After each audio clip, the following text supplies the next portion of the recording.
Welcome back. My name is Nick. I'm here with Kyle Pecos with a zero on Instagram. He's a super talented artist. Go check out his artwork. Give him a follow. Let him know he come from AsArt.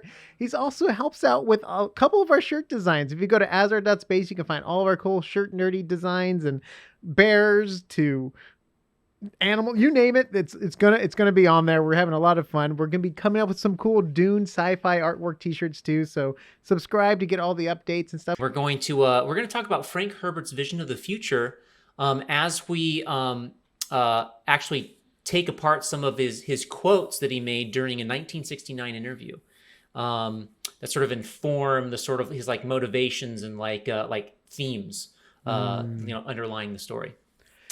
Before we jump into it, I have a quick question for you. I know we didn't rehearse this or anything like that. Wasn't he and JRR kind of competitive with their storytelling stuff? Not that I'm aware of. Okay. Be Robert Heinlein? I honestly can't remember. Maybe. If you know, down in the comments below, please send me a lifeline. Yes. Send me a lifeline. Yes. Please. Also for me too, because I'm not completely sure about that part. But yeah. After that crazy right-hand turn, let's go right into it. All right, swerving right back. The stuff I'm gonna like talk about today. Back when we were doing Dune, like in like, leading up to the movie, I was listening to like a lot of like Dune material, like listening to the books and also listening to interviews with Frank Herbert. And there was this one interview with Frank Herbert from 1969 by Dr. Willis McNelly of Cal State Fullerton, Fullerton's English department. And he basically went to Herbert's home in Fairfax and basically recorded their conversation for like an hour and 20 minutes. Wow.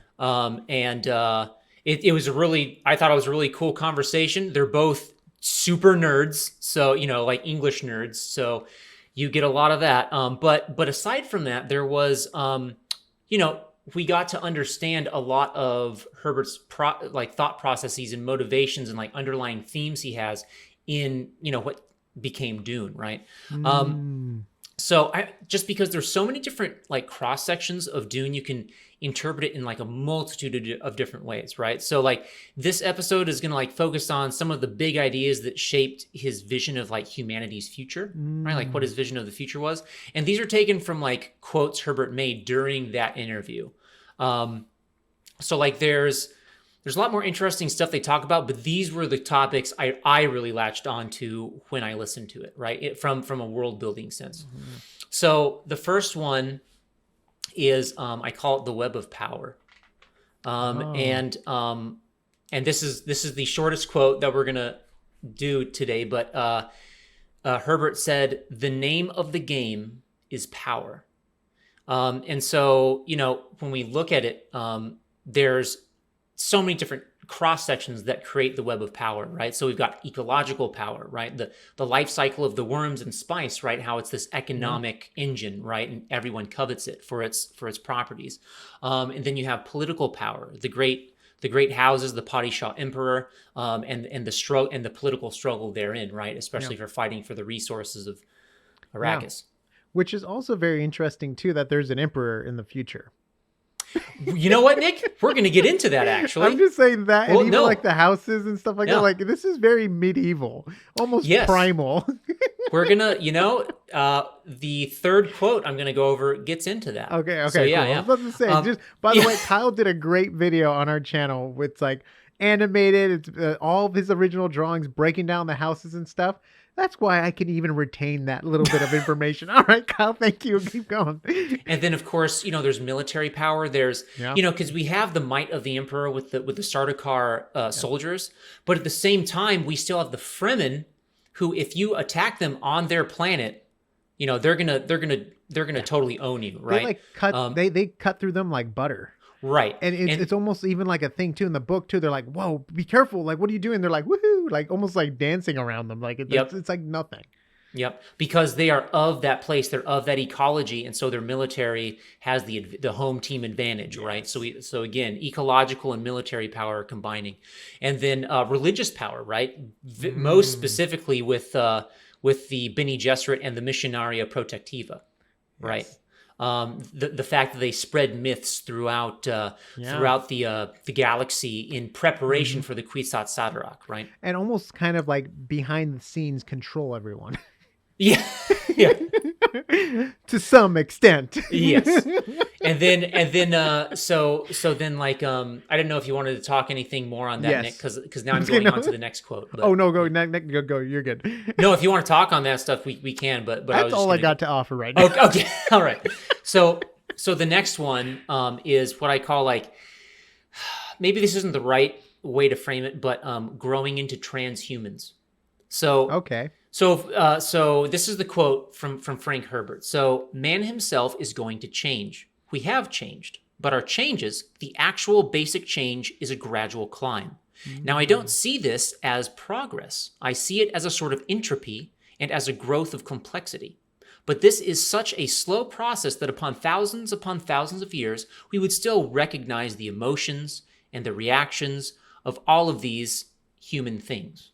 So basically, like, you know, things still would seem familiar to us, right? In the sense of like force projection, right? Like projecting your political power, military power, lines of communication, movements of people, mass movements Trade of people. almost too, right? Trades. Yeah, trade, right? Even though it's no longer on a train track or waterways, it's now like spaceways, basically. Right. So at the basic level, we would still recognize them, but they'd be dressed up differently, culturally, socially, technologically, it'd be different, right? But at the same time, we've also progressed in which we've started to no longer look or feel human. And in these examples, we can see the Spacer Guild. They've sort of turned into these weird fish people because of the spice melange, right? Yeah. And they're always like in tanks too, right? Right. Yeah. The Tleilaxu, how they're described is really interesting. They seem a little off, right? Whenever they're described. The same thing with the Ixians, right?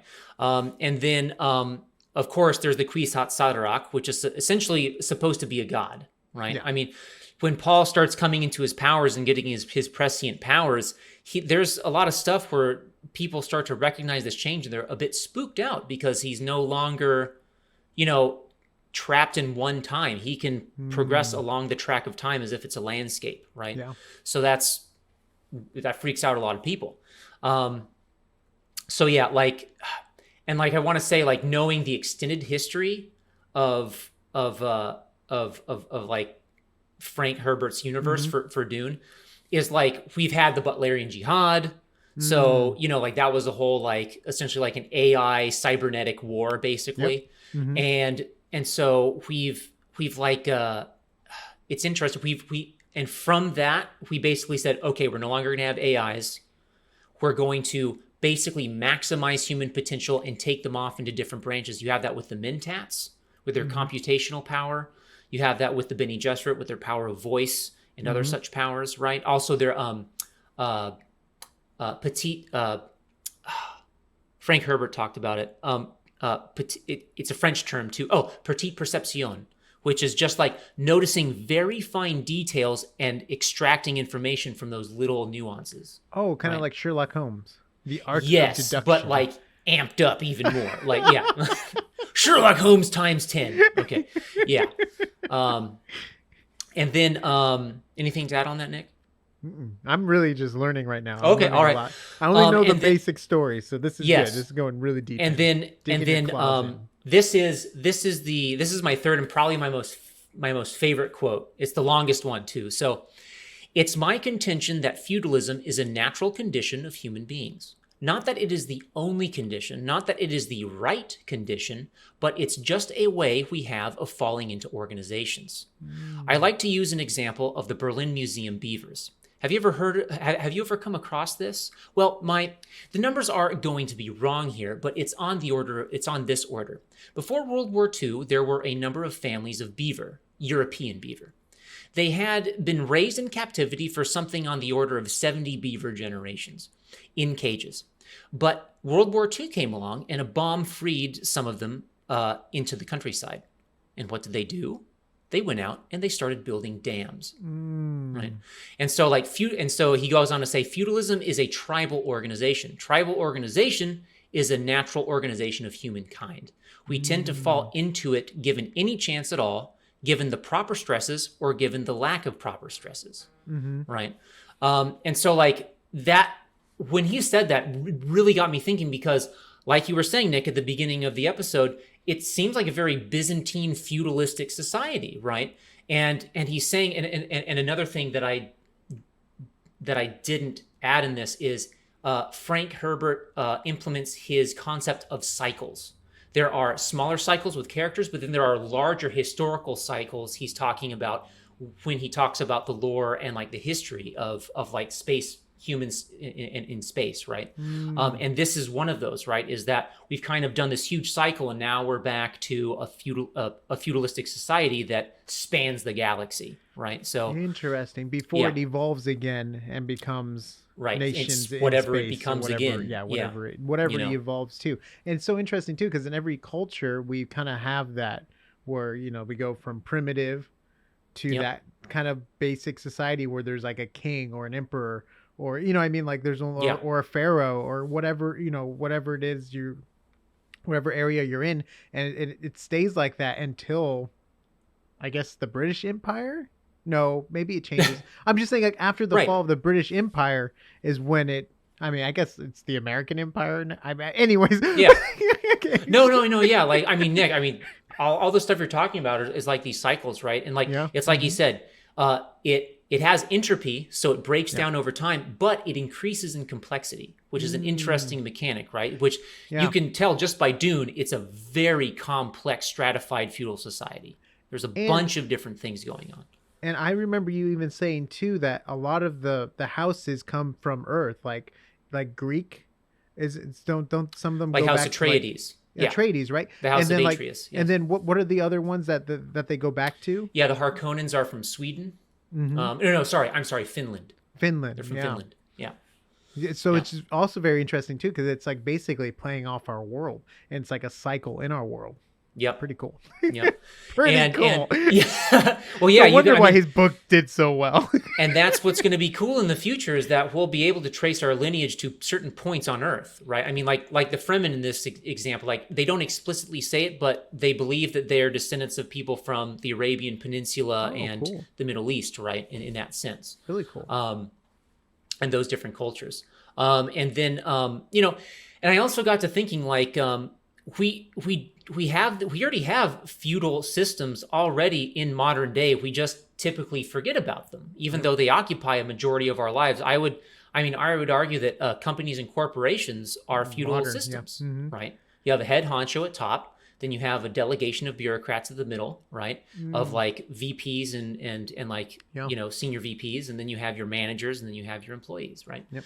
So you have the stratified hierarchical system. That's so funny you mentioned that, because I have been having Severance on the brain. Yeah. Yes. Another show we're covering. All right, keep going. And then of course with like, if we go into like tribal systems, I mean, a lot of political discourse has become very tribal, very specifically in America, right? But I won't get into that too much. You could even contend that counterculture movements are tribal movements, right? Because it's all about in groups and out groups. Yeah. The human mind has a way of doing that, right? Whether we like it or not. And it takes a lot of forethought and frontal cortex overrides to actually, get past that. Yeah, it's a trip, huh? We're very tribal. Yeah. And I think that's why in high school with the cliques. Yeah, exactly. Trained at an early age. And that's the thing, is that I think that's what makes Dune so captivating, is that Frank Herbert wrote, he knows about like the underlying drives of humans, right? Yeah. So it's just, those were the three like big quotes that I'm like, that just sort of flavored his presentation of a far future of humanity. Yeah. Right. I'm so excited to dive deep into Dune. Oh yeah. Like going down the wormholes. Dude, I'm ready to get in the deep end. I've got my floaties, I've got maybe like a water noodle or two. Just don't bring along your 3D projection shield thing. No, yeah, that'll weigh you down. Yeah. I'm super excited. I've really enjoyed Dune. Kyle has really dove deep into Dune, and he's been studying it for a long time. He's really into sci-fi. He's also creating co-creating a sci-fi series too. If you want to know more about that, go to his Instagram. He has more information there. It's super cool. I highly recommend it. But we're going to be doing deep dives here on characters, themes, power sets, groups of people, you name it. We want to be dissecting it, cutting apart, getting ready for the second Dune movie coming on HBO Max. Was there anything else you wanted to tie into this, or was that all your notes, buddy? That was about it. That was good. There's also good. Guys, if you want, we can we can put the link of the Cal State Fullerton recording in at the video description, because it's a great perfect. If you got an hour and 20 minutes to kill, why not? Or if you just wanted the good cliff notes from Kyle, you got him here. It's great. If you want to hear what the soundscape of Frank Herbert's home sounds like, with the grandfather clock in the background and their cat occasionally meowing, and his wife like kind of talking and like adding some input, you'll get a great sense of That's so awesome. Also, comment down below maybe other deep dives and themes you would like to cover for Dune 2. Kyle has extensive knowledge of Dune, and he's just really into the lore and stuff of the book. So comment down below, give us some ideas too, maybe on top of what we were going to do anyways. And we already have videos on the houses, to the power of the voice. We do talk about the Bene Gesserit, but it's really around the voice power. I really think we should touch on the Bene Gesserit sisterhood for sure. Yes. Yeah. And then we also did a comparison between the books and the movies. So we're going to be covering a lot more Dune here. If you're also into Dune artwork and stuff, we're going to be hopefully posting stuff on our store. You can go to asart.space to find the shop link. And then from there, go to AsArt. Go to Instagram. Gosh, go to Instagram. Follow Kyle Pecos with a 0. He's a super talented artist. He helps us design our shirt too. And we'll see you on the next AsArt. The worms are coming. Everyone beware. The worms are coming for you. The spice must flow.